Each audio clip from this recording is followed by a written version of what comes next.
Hey, Chris Stewart here again, coming at you with another anatomy review video. In this video, we're going to be looking at the rhomboid muscles. Now, the rhomboid muscles, they're very small, not very small, but they're kind of small muscles in the deep part of the back that are designed to help stabilize primarily the scapula.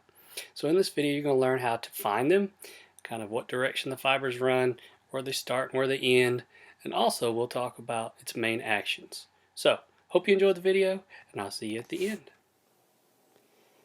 Okay, in this video tonight we're going to be looking at the rhomboid muscle. Now the rhomboid muscle lies between what we referred to in one of the previous videos as the medial border of the scapula here and the spinous processes of the spine. And this space right in here is where the rhomboid muscle lies. There's two of them. There's actually a rhomboid minor and a rhomboid major.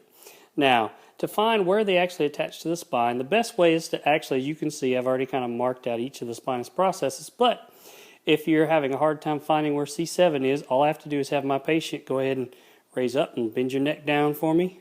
Bend your neck down. And you'll see C7 pop right up there. Good. Go ahead and lie back down. So C7.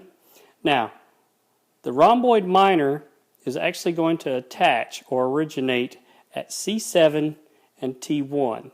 And it's going to run down to the medial border of the scapula right where the spine of the scapula, as we talked about in a previous video as well, right where it meets the medial border. So rhomboid minor is going to be running right in this fashion here. Rhomboid major is going to run from T2 through T5, and it will attach also to the medial border of the scapula all the way from the inferior angle here up to where the spine meets the scapula. So if I have Zachary put his arm down this way, okay, what that did was just line up the scapula here with the spine. You can see it's going to run kind of in this direction, making kind of a rhomboid shape. Now, the fibers are running from spinous processes down to the medial border, which means they're going to run in this fashion.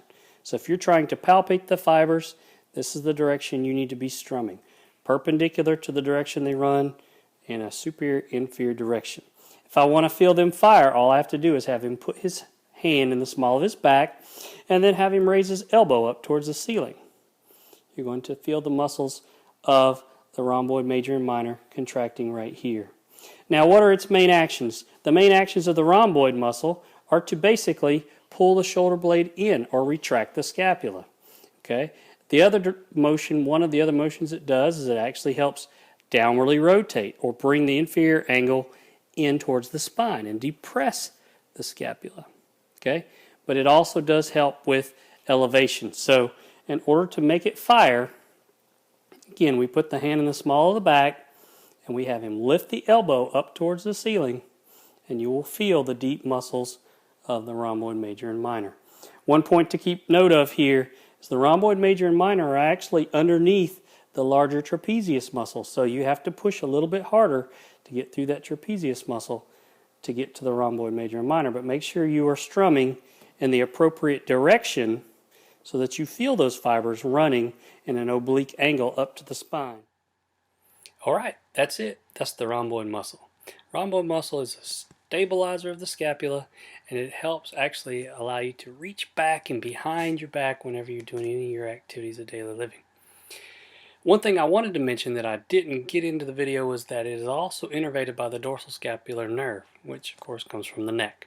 So any entrapment along that way, coming from the neck down into the back, could lead to problems with your rhomboid muscles. So, hope you enjoyed the video. Until next time, keep on learning your anatomy.